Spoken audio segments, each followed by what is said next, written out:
Olona roa avy eto Analamanga no namoy ny ainy noho ny valanaretina Covid-19 ny 14 Jona teo araka ny tatitra momba ny valanaretina nivoaka tamin'ny Haino Amanjerim-Panjakana androany talata. Misy araka amin'ny 7valonjato araka izany ireo efa lavon'ity valanaretina ity hatr'izay nidirany teto Madagasikara ny volana Martsa 2020. Olona 12 tamin'ireo 17 natao fitiliana no voamarina fa mitondra ny tsimokaretina no omaly alatsinainy.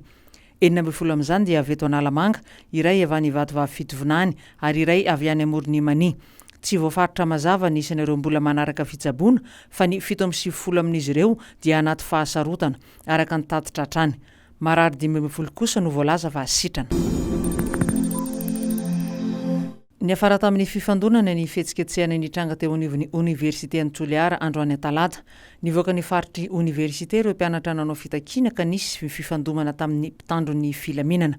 Raha ny loharanom-baovao avy eny anivon'ny Gendarmerie Pirenena dia mpitandron'ny filaminana 220 no naratra, voalaza fa vokatry ny torabato avy amin'ireo mpanao fihetsiketsehana.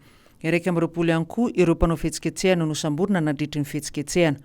Nilaza ny voatery ho nampiasa bomba mandatsa-dranomaso ny mpitandro ny filaminana, ampemorana ireo mpianatra mpanao fihetsiketsehana sy ampiverina azy ireo ao anatin'ny faritry ny université.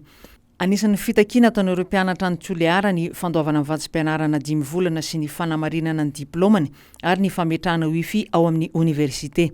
Nilaza avy ao amin'ny ministeran'ny fampianarana ambony sy ny fikarohana siantifika fa efa nisy voavaly amin'ny ampahany ny fitakiana ataon'ireto mpianatra ireto. Manohitra ny fanapa-kevitry Frantsa nanasokajy ho tahiry voajanahary Frantsay ny Tangoronosy Glorieuse i Madagasikara. Araka ny voalazan'ny ministra ny raharaham-bahiny Liva Jacob Teinrazanarivelo nandritra ny tatitra nataony manoloan'ireo solombavambahoaka dia misy ny fikarakarana paikady ataon'ny fitoram-panjakana malagasy entina anoerana izany fanapahan-kevitry izany. Eo am-pikarakarany taratasy entina maneho ny tsy fankasitrahana io fanapahan-kevitry ny Frantsay io ihany koa i Madagasikara ary everina fa atolotra ny fitoram-panjakana Frantsay amin'ity volana ity io taratasy io.